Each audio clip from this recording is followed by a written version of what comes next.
محمد وعلى آل سيدنا محمد এই দুনিয়া পড়ে রবে আমরা একদিন থাকব না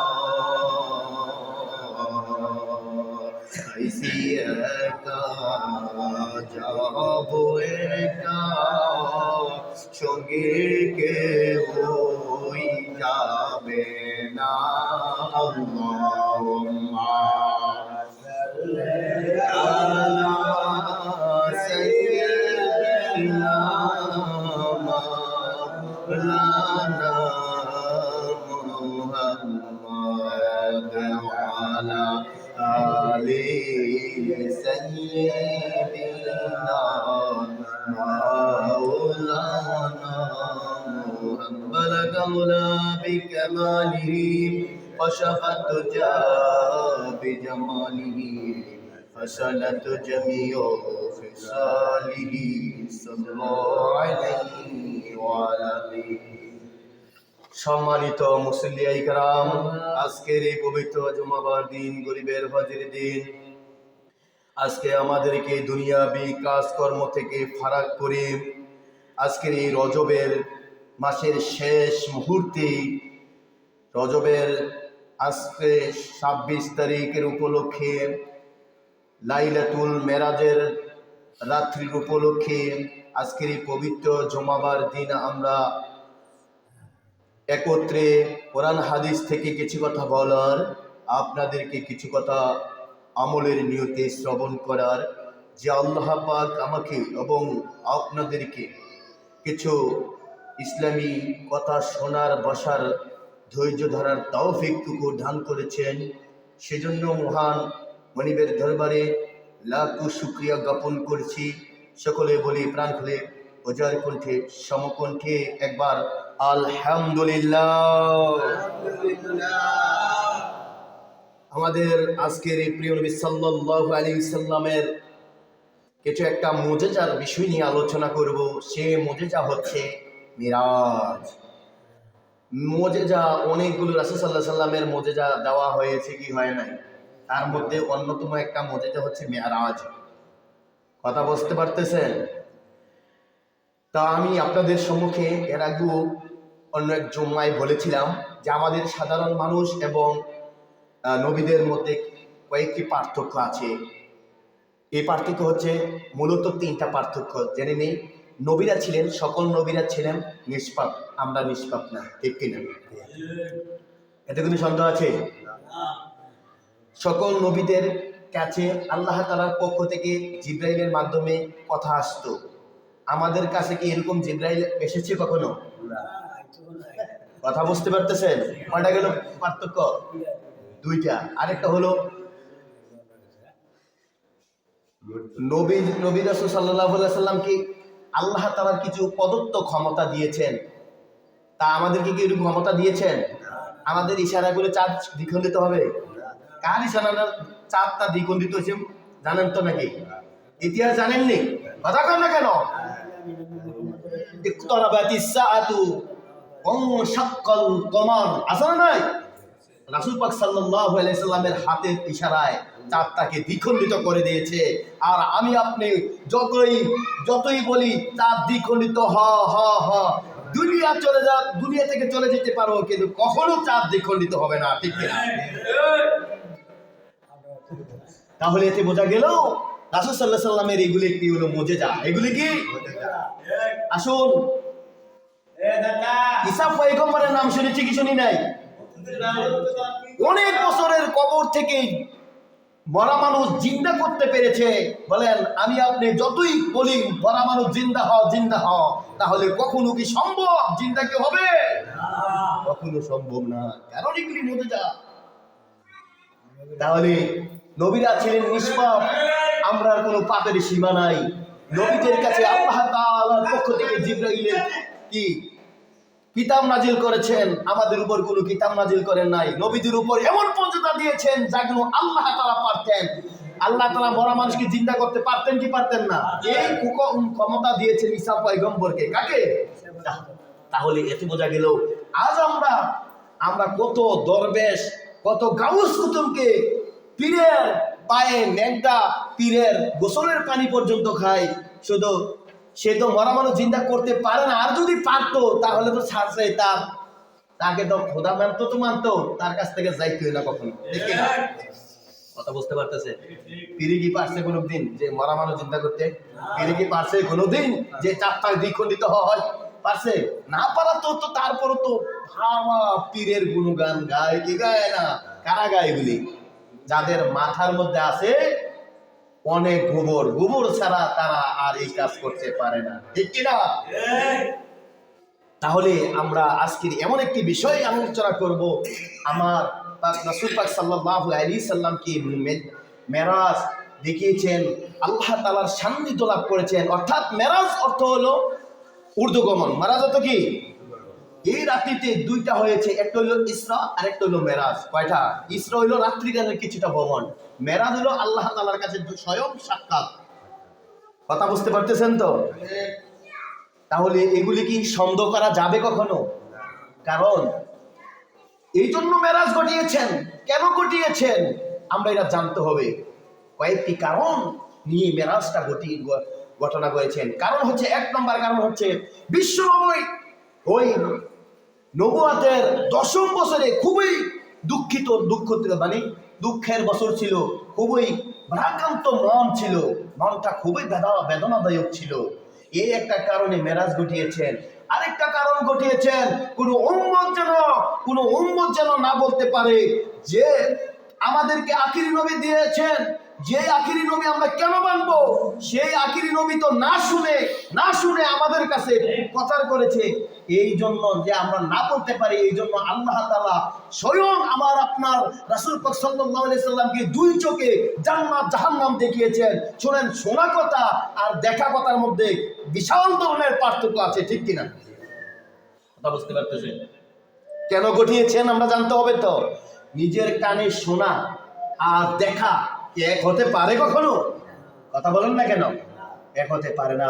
এই জন্য কোনো উম্মতেরা যেন না বলতে পারে রাসূল সাল্লাল্লাহু আলাইহি সাল্লাম তো শুনে ইসলামের দাওয়াত দিয়েছে, দেখে না কোনো তো দাওয়াত দেয় না, কোনো বান্দা যেন না বলতে পারে। এই জন্য মেরাজ ঘটিয়েছেন। বলেন সুবহানাল্লাহ ওয়া বিহামদিহি। কথা বুঝতে পারতেছেন? কথা বুঝতেছেন না কেউ? ঠিক কিনা? কথা বলেন না কেন? তাহলে আরেকটা ঘটনা হলো, বিশ্বনবী সাল্লাল্লাহু আলাইহি সাল্লামের স্ত্রী, প্রথম স্ত্রী খাদিজাতুল কুবরা ছিলেন কি ছিলেন না? কেন ঘটেছে? খাদিজাতুল কুবরা দুনিয়া থেকে বিদায় হয়ে যায়। কিছুদিন যাইতে আর না যাইতে আবু তালিব, তার আপন চাচা, ও দুনিয়া থেকে বিদায় হয়ে যায়। তিনি যখন তার অভিভাবক হারিয়ে তিনি খুবই দুঃখিত হয়েছেন কি হন নাই? যেখানেই বিশ্বনবীর দুঃখ বেদাকান্ত থাকতেন, আমার আল্লাহ পাক জানতেন কি জানতেন না? স্বয়ং সাহায্য করেছেন কে? আমার আল্লাহ তাআলা। যেখানে রাসূল সাল্লাল্লাহু আলাইহি সাল্লাম থেকে গেছেন কাফের বেঈমানদের সাথে যুদ্ধ করে, যেখানে ঠকে গেছেন, সেখানে আল্লাহ তাআলা ফেরেশতার মাধ্যমে সান্ত্বনা দিয়েছেন। বলেন ঠিক কিনা? তাহলে আমরা রাসূল সাল্লাল্লাহু আলাইহি সাল্লামের মুজিজার অন্যতম একটা মুজিজা হলো মেরাজ। সেই মেরাজটা ঘটিয়েছেন কি ঘটান নাই? বিশাল কাহিনী। আমি সংক্ষেপে বলবো। আজকে 3 ঘন্টার আলোচনা আমি 20 মিনিট বা 22 মিনিটে পয়েন্টগুলি বলে আমি শেষ করে দেবো ইনশাআল্লাহ। ওই পয়েন্টগুলি আপনারা বুঝে নিতে পারবেন। ঠিক কিনা? তাহলে এখানে কি বিশাল 3 ঘন্টা সময় দরকার? 3 ঘন্টা সময় দেওয়া কি যাবে? কথা বলেন না কেন? বেশি হইলে 20 মিনিট, ঠিক কিনা? 18 মিনিট। তাহলে আমরা বুঝতে পারলাম কেন মেরাজ ঘটিয়েছেন।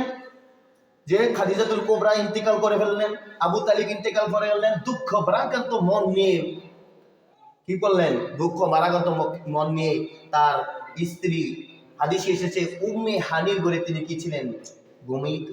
ঘুমাতো অবস্থায় ছিলেন। কি ছিলেন বলেন তো? ঘুমন্ত অবস্থায় ছিলেন। সেই সময় ফেরেশতা এসেছেন, 3 জন ফেরেশতা। কতজন ফেরেশতা? 3 জন। ইসরাফিল, মিকাইল, জিবরাইল। নাম ফেরেশতার নাম কি? ইসরাফিল, মিকাইল, জিবরাইল। 3 জন ফেরেশতা এসেছেন। এসে বিশ্বনবী সাল্লাল্লাহু আলাইহি সাল্লামকে বাইতুল হারাম থেকে বাইতুল মাকদিসে নিয়ে গেছেন। বাইতুল যে নিয়ে গেছেন এটাকে বলা হয় ইসরা। এইটা যে কোনো উম্মত সন্দেহ করবে সেই কাফেরে পরিণত হয়ে যাবে। বাইতুল হারাম থেকে বাইতুল মাকদিসে যেন রাসূল সাল্লাল্লাহু আলাইহি সাল্লামকে গেছেন, সেইটা যদি কেউ সন্দেহ করে, সন্দেহ পোষণ করে, সে স্বয়ং কি হয়ে যাবে? কাফেরে পরিণত হয়ে যাবে। এই কথাটা আমার আল্লাহ পাক বলেছেন। কারণ এটা শুধু হাদিসও বলে নাই, স্বয়ং আল্লাহ তাআলা কোরআনের মধ্যে বলেছেন।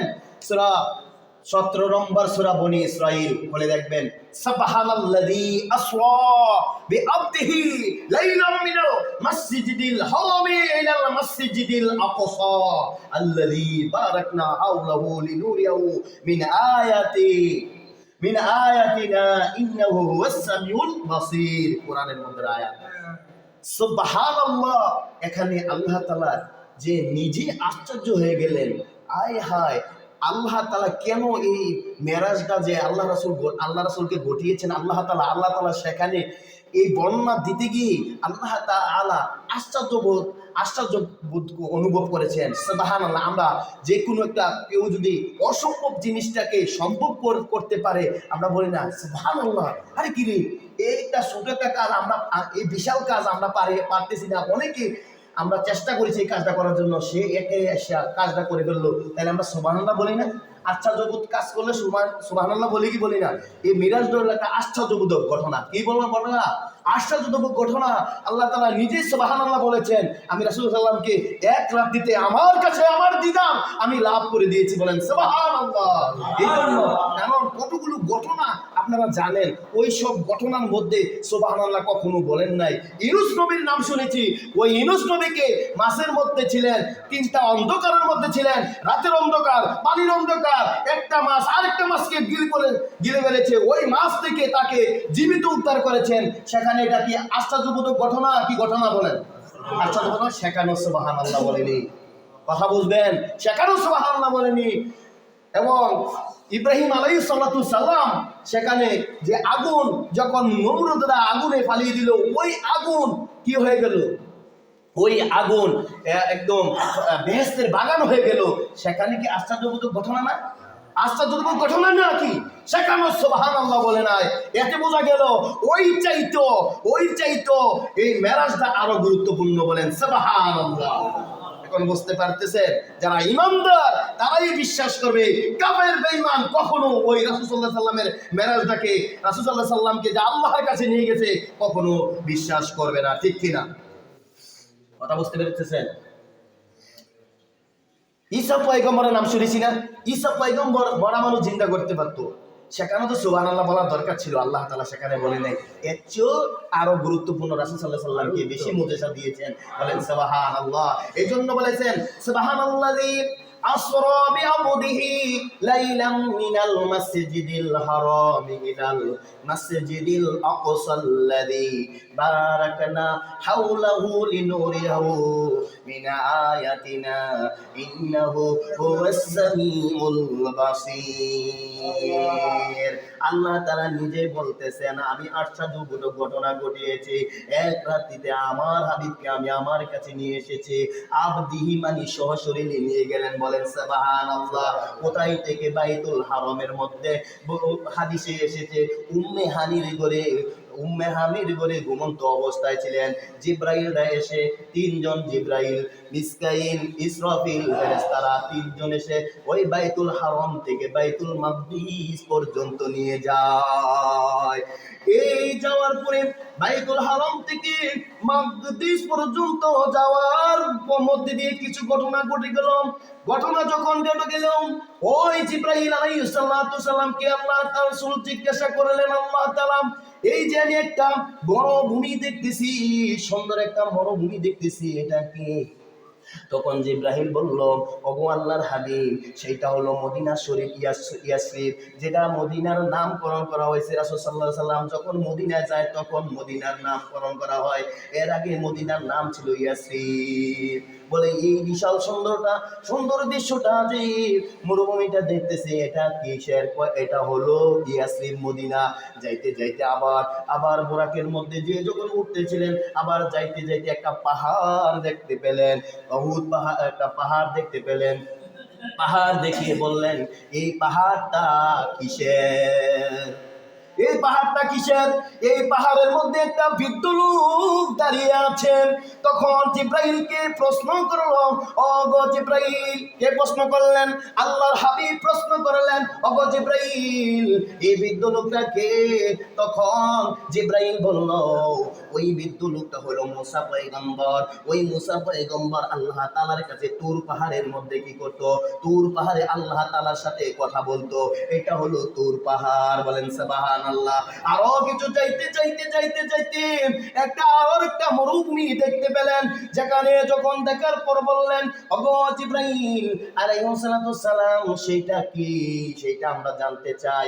তখন জিব্রাইল বলল, সেটা হলো মা মরিয়মের ঘরে ওই ঈসা পয়গম্বরকে বাবা ছাড়া সেখানে বৈধভাবে আল্লাহ তাআলা তাকে সেখানে জন্মগ্রহণ করাই দিয়েছেন। বলেন সুবহানাল্লাহ। এইভাবে যাইতে যাইতে বাইতুল হারাম থেকে বাইতুল আকসা পর্যন্ত গেলেন। সেখানে গিয়ে দেখলেন বিশাল একটা আয়োজন। কিসের আয়োজন? বিশাল আয়োজন। বুঝতে পারবেন, সংক্ষেপে বলতেছি। এখানে মনে করুন একটা বিশাল একটা মাহফিলের প্রোগ্রাম করলেন। এখানে মাহফিলের যে প্রোগ্রাম করলেন, মনে করেন একজন শ্রেষ্ঠ বক্তা দাওয়াত দিলেন, মনে করেন দেলোয়ার হোসেন সাইদিকে দাওয়াত দিলেন, ঠিক কিনা? মনে করেন ডক্টর মিজানুর রহমানকে দাওয়াত দিলেন। সেখানে কি মিজানুর রহমান এই মাহফিলে আগে আসবে না শ্রোতারা আগে আসবে? কথা বলেন না কেন? শ্রোতারা আগে আসবে। ছোটারা যখন আগে আসবে, তখন এই বিশালটা কাহিনীটা এমনটা হয়েছিল বাইতুল মাকদিসের মধ্যে আল্লাহ তাআলা আগে থেকে ফেরেশতা এবং ওই সকল নবীদেরকে সেখানে নামাজের কাতার ধরে সারিবদ্ধভাবে কি করে দিয়েছেন, সাজিয়েছেন। সেখানে গিয়ে দেখতে পেলেন বিশ্বনবী সাল্লাল্লাহু আলাইহি ওয়াসাল্লাম যেখানে ইমামতি যেখানে করবে সেই জায়গাটা খালি। আমরা যেভাবে দেখি না কেন, প্রধান বক্তা যখন আসে তখন প্রধান বক্তাকে আমরা উঠে জায়গা দেই না? তারা কি প্রধান বক্তার সঙ্গে আসে না আর আগে আসে? আগে কি আয়োজন করে রেখেছেন। এরপরে রাসূল পাক সাল্লাল্লাহু আলাইহি সাল্লাম সেখানে 2 রাকাত নামাজ পড়ালেন। বলেন সুবহানাল্লাহ। বাইতুল হারাম থেকে বাইতুল মাকদিস, এটা হলো কি ইসরা। এটা কি এখনো বিশাল কাহিনী হয়েছিল, সেখানে যাচ্ছি না। এখন আমরা আবার চলে যাই মেরাজের মধ্যে। আল্লাহ তাআলা বলেছেন ওয়া উফুকিল আলা সুম্মা দানা ফাতাদাল্লাহ। আল্লাহ তাআলা সূরাতুন নজমের 7 আবার 8 নং আয়াতে দাঁড়িয়ে জানিয়েছেন, আরে বান্দারা শোনো, আমার হাবিবকে আমি শুধু ইসরা দান করিনি, বাইতুল মাকদিস থেকে বাইতুল আকসা পর্যন্ত নিয়ে যাইনি। আমি আল্লাহ এমন ক্ষমতাবান, আমার হাবিবকে আমি আমার আরশের পর্যন্ত নিয়ে এসেছি। বলেন সুবহানাল্লাহ। ওয়া উফুকিল আলা, আলা দিয়া ব্যাখ্যা এসেছে আরশ পর্যন্ত নেওয়া হয়েছে। সেখানে আল্লাহ ছাড়া আর কেউ নাই। বলেন সুবহানাল্লাহ। যেখানে কি অবস্থিত সেখানে আল্লাহ কোরআনের মধ্যে জানিয়েছেন 53 নম্বর সূরার মধ্যে 53 জমের মধ্যে 14, 15, 16, 17, 18 নম্বর আয়াতে ইনদা সিদরাতিল মুনতাহা ইনদাহা জান্নাতুল মাওয়া ইদ ইয়াগশা সিদরাতা মাইয়াগশা মাযাগাল বাসারু ওয়া মা তাগা মাযাগাল বাসারু ওয়া মা তাগা লাকাদ রাআ মিন আয়াতি রাব্বিহিল কুবরা। বলেন সুবহানাল্লাহ। ইনদা সিদরাতিল মুনতাহা পর্যন্ত নিয়ে গেলেন। সেখানে কি অবস্থিত? ইনদাহা জান্নাতিল মাওয়া, সেখানে জান্নাত অবস্থিত। বলেন সুবহানাল্লাহ। ইজ ইয়াগশা সিদরাতা মাইয়াগশা, সেখানে আল্লাহ তাআলা আরশ যে পর্যন্ত নিয়ে গেলেন আরশের মধ্যে। এখানে বলেন ইজ ইয়াগশা সিদরাতা মাইয়াগশা, সিদরাতা দিয়ে গাছ বোঝানো হয়েছে, বড়ই গাছ। ওই বড়ই গাছের মধ্যে অনেকগুলো পাতা আছে, বড় বড় হাতির পাতার মতন, হাতির কানের মতন। ওই তাফসীরবিদেরা বলেছে এক একটা পাতা আল্লাহ রাসূল সাল্লাল্লাহু আলাইহি সাল্লাম সকল উম্মতদেরকে ঘুরতে পারবে। বলেন সুবহানাল্লাহ। সেখানে কি করলেন? অনেকগুলো দৃশ্য দেখালেন। এখানে অনেকগুলো দৃশ্যগুলি দেখালেন। কাকে দেখালেন? আল্লাহ তাআলা রাসূল সাল্লাল্লাহু আলাইহি ওয়াসাল্লামকে লাকাদ রাআ মিন আয়াতি রাকাদ রাআ মিন আয়াতি রাব্বিহিল কুবরা। কুবরা মানে অনেক বড় বড় নির্দেশন দেখালেন। কি নির্দেশন দেখালেন? জান্নাত এবং জাহান্নাম দেখালেন। জান্নাতে কি নাজ নিয়ামত, জাহান্নামে কি কষ্ট আর বেদনাদায়ক দেখালেন। কথা বুঝতে পারতেছেন? কার কথা? এটি কোরআনের কথা। যেমন সেখানে বাইতুল মামুরও দেখতে পেলেন। বাইতুল মামুরের মধ্যে কতগুলি একজন বৃদ্ধ লোক, একজন শিক্ষক অনেকগুলো বাচ্চাকে নিয়ে খেলতেছেন। যখন জিব্রাহিল আলাইহিস সালাম তখন বিশ্বনবী সাল্লাল্লাহু আলাইহি সাল্লাম দেখে বললেন, এই বাচ্চাগুলি খেলতেছে, এখানে একজন প্রধান আছে। এই প্রধানটাকে, এই বাচ্চাগুলিকে জিব্রাহিল পরিচয় দিয়ে দিল। ওই প্রধানটা হলো ইব্রাহিম আলাইহিস সালাতু সালাম। আর বাচ্চাগুলি হলো যারা অবুঝ অবস্থায়, নিষ্পাপ অবস্থায় বাচ্চাগুলো মারা গিয়েছে, ওই ইব্রাহিম আলাইহিস সালাতু সালামের সঙ্গে ওই জান্নাতে খেলাধুলা করতেছে। বলেন সুবহানাল্লাহ। আবার দেখতে পেলেন এতগুলি ফেরেশতা এসলো রাসূল পাক সাল্লাল্লাহু আলাইহি সাল্লামকে বাইতুল মামুরের মধ্যে দেখার জন্য। যেই ফেরেশতা, অনেক লক্ষ লক্ষ কোটি কোটি ফেরেশতা, 70,000 ফেরেশতা একবার আসে, আর কিয়ামত পর্যন্ত সে আর আসবে না, এরকম দৈনন্দিন আসতে থাকে। বলেন সুবহানাল্লাহ। এতে বোঝা গেল ফেরেশতার সংখ্যা আল্লাহ ছাড়া কেউই বলতে পারবে না। সংক্ষেপে বলি ভাইয়েরা আমার, বন্ধুগণ, কেন দেখতে পেলেন? আল্লাহ তাআলা আমার হাবিবকে জান্নাত দেখালেন। জান্নাতে এত নিয়ামত দেখে তিনি আশ্চর্যবোধ হয়ে গেলেন। তিনি কখনো দেখেন নাই দুনিয়ার মধ্যে এত নিয়ামত।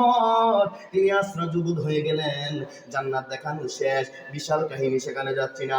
জাহান্নাম দেখালেন। জাহান্নামে কিয়ামত দেখে দেখালেন কিছু লোক আল্লাহ তাআলা শাস্তি দিতেছেন। আল্লাহ তাআলা ওই বান্দাদেরকে শাস্তি দিতেছেন। পাথর তার মাথার উপরে ছিটকাইয়া দেয়। ওই ছিটকানোর পরে তার মাথাগুলি, মস্তিষ্কগুলি অন্যদিকে চলে যায় এবং আবার কিছুক্ষণ সে যন্ত্রণা অনুভব করতেছে। কিছুক্ষণ পরে আবার এই মাথাগুলি একসাথে হয়ে যায়। আবার যখন একসাথে হয়ে যায়, আবার পাথর দিয়ে আঘাত করতেছে। মাথাগুলি এভাবে বারবার আঘাত করে বারবার ছিটিয়ে যায়, আবার একসাথে হয়ে যায়। আমার আল্লাহর হাবিব বিশ্বনবী সাল্লাল্লাহু আলাইহি ওয়াসাল্লাম কষ্টভ্রান্ত মন নিয়ে বলেন, ওগো জিবরাইল, এরা কারা? এরা তো অনেক কষ্ট দিতেছে, এটা জানতে চাই। জিবরাইল বলল, গো আল্লাহর হাবিব, এরা দুনিয়া থাকতে বেনামাজি ছিল, এরা দুনিয়া থাকতে নামাজ পড়তো না।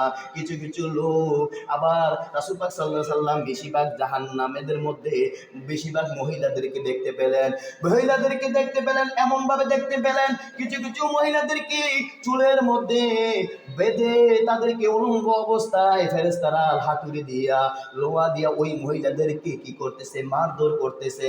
তখন রাসূল পাক সাল্লাল্লাহু আলাইহি সাল্লাম এইগুলি দৃশ্যগুলি দেখে বললেন, ওই মহিলাদেরকে চুলের মধ্যে বেঁধে এরকম অবস্থায় মারতেছে কেন?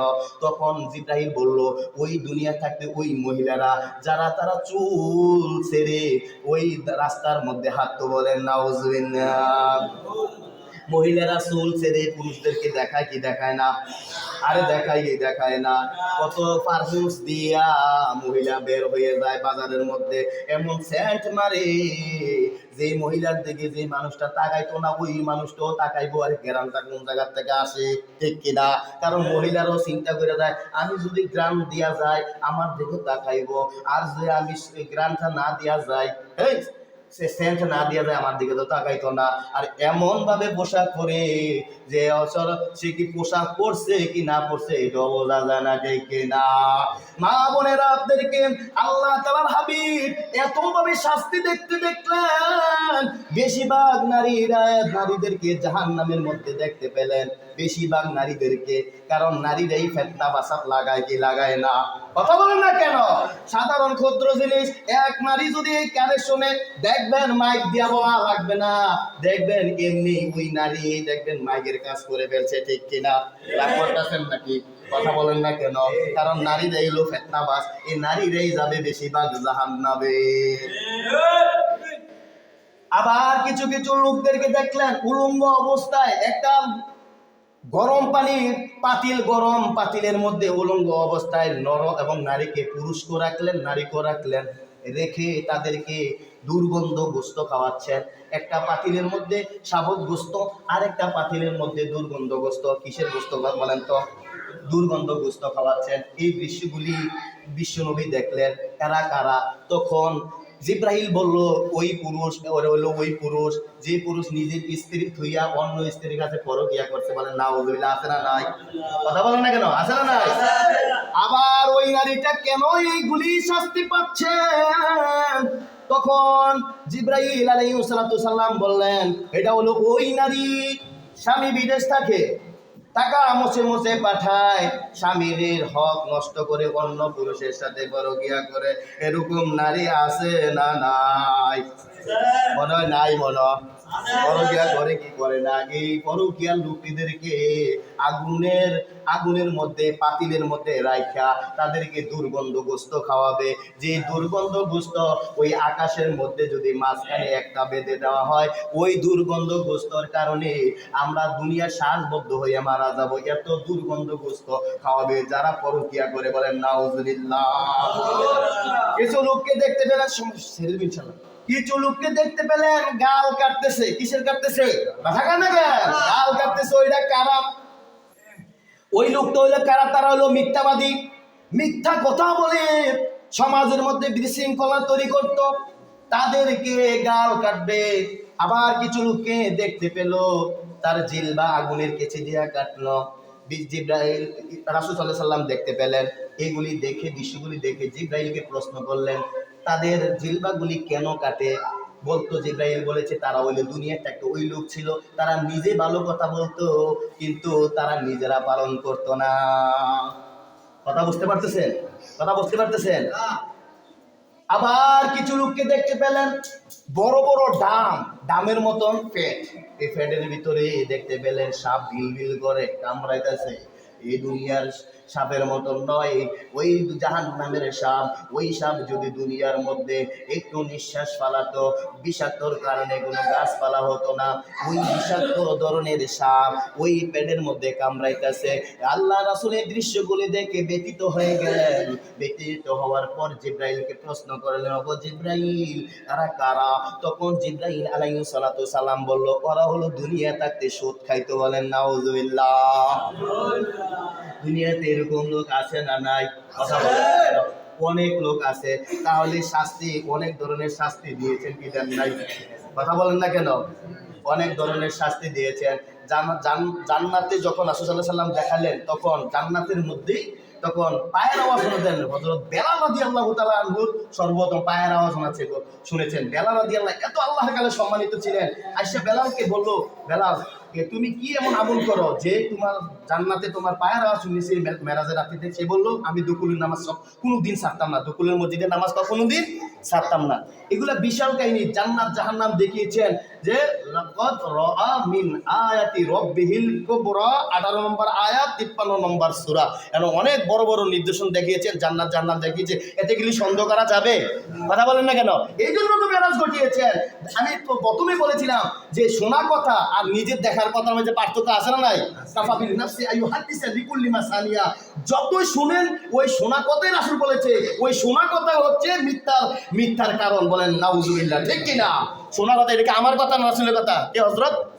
শোনা কথা কি মিথ্যা? কাফাবিন নাফসি আইয়ুহাদ্দিসা লিকুল্লি মাসানিয়া সামিয়া। আপনি নিজের চোখে দেখেন নাই, আপনি শুনে শুনে সমাজের মধ্যে প্রচার করেন বিভিন্ন মানুষের লাঞ্ছনা দেওয়ার জন্য, অপমান করার জন্য। এই হাসরের মাঠে আপনি মিথ্যার কাতারে দাঁড়িয়ে যেতে হবে। নিজের চোখে দেখে না দেখে বলা যাবে না। যাবে নাকি? এটা কার কথা? রাসূল সাল্লাল্লাহু আলাইহি ওয়াসাল্লাম। আমরা বিশৃঙ্খলা তৈরি করবো না, আমরা সমাজের ভাই ভাই। ঠিক কি না? কেউ যদি কারোর সম্মান নিয়ে বিশৃঙ্খলা করে, খানি করে, কাল একদিনও দুনিয়াতে হলে সে অপমানিত হয়ে লাঞ্ছিত অবস্থা হয়ে মারা যাবে। ঠিক কিনা? বিশাল কাহিনী। আরেকটি একটু কথা বলে ছেড়ে দিই যে এখানে 3টা জিনিস নিয়ে এসেছেন মেরাজের রাত্রিতে। এক হলো 5 ওয়াক্ত নামাজ। কত ওয়াক্ত নামাজ? 5 ওয়াক্ত নামাজ। আর যে সূরা বাকারার শেষের 3 আয়াত। ঠিক আছে না হযরত? এরপরে হচ্ছে যে আল্লাহর সাথে শরীক করা যাবে না। কার সাথে শরীক করা যাবে না? আল্লাহর সাথে। এই 3টা উপহার দিয়েছেন। 5 ওয়াক্ত নামাজ, 50 ওয়াক্ত নামাজ দিলেন। এইভাবে মুসার সাথে দেখা হলো। সংক্ষেপে বলছি, 50 ওয়াক্ত নামাজ দিয়েছেন। মুসার সাথে যখন কি দেখা হলো, তখন বললেন না, পারবে না, আমার বান্দারা 3 ওয়াক্ত নামাজ পারে না, আর 5 ওয়াক্ত নামাজ কিভাবে পারবে? এভাবে 50 তো কিভাবে এভাবে 9 বার গেছেন, কোনো রেওয়াত আছে, কোনো রেওয়াত এসে 5 বার, এইভাবে 5 ওয়াক্ত নামাজ এসেছে। এরপরে বলেছে যে ব্যক্তি 5 ওয়াক্ত নামাজ পড়বে 50 রাকাতের সওয়াব পেয়ে যাবে, বলেন সুবহানাল্লাহ। মেরাজে যাওয়ার সময় যে উর্দু আকাশে ওঠার সময় আবার নবীকে দেখলেন, প্রথম আকাশে আদমকে দেখলেন, দ্বিতীয় আকাশে ঈসা আলাইহিস সালাম এবং ইহাইকে দেখলেন, তৃতীয় আকাশে ইসুফ আলাইহিস সালামকে দেখলেন, আর চতুর্থ আকাশে ইদ্রিস আলাইহিস সালামকে দেখলেন, আর পঞ্চম আকাশে দেখলেন হারুন আলাইহিস সালামকে, আর ষষ্ঠ আকাশে দেখলেন মুসা পয়গম্বরকে, আর সপ্তম আকাশে দেখলেন ইব্রাহিম আলাইহিস সালামকে। এইভাবে দেখার পরে সবগুলো এগুলা বরাবরে কাবার হাকিমে দাঁড়িয়ে এসেছেন। আসার পরে আবু জাহেল বললো, বাতিজা তুমি কোথায় গেছো? তা আমি মেরাজ ঘটেছি। তখন আবু আজুলকা, তোমার এতদিন আধা পাগল মনে করতাম, এখন তুমি পুরা পাগল। তখন আবু জাহেল তাকে পাগল বলার কারণে, পাগল সাজানোর জন্য অনেক মানুষ জড়তা করছে, দেখো পাগলের কথা হই না দাও। এখন আবার থেকে বলতেছে, আরেক কাপড়কে বলতেছে, দাও আবু বকরকে খবর দাও যে তাকে রাসূল সাল্লাল্লাহু আলাইহি ওয়াসাল্লাম তাকে যে শেষ নবী মানে, দাদা আবু বকরকে খবর দাও। আবু বকরকে খবর দিল কি আইনা, আবু বকর তাদের কানে শুনেই আবু বকর ওয়াদা দিতেছে, আমি বিশ্বাস করি রাসূল সাল্লাল্লাহু আলাইহি ওয়াসাল্লাম মেরাজ ঘটিয়েছেন। সর্বপ্রথম মেরাজটা বিশ্বাস করেছেন হযরত আবু বকর রাদিয়াল্লাহু তাআলা আনহু। এই জন্য আবু বকরকে বলা হয় আবু বকর সিদ্দিক রাদিয়াল্লাহু তাআলা আনহু। বিশাল কাহিনী সংক্ষেপে বলেছি, আপনারা আবার বাইরে সময় বলেছি, কারণ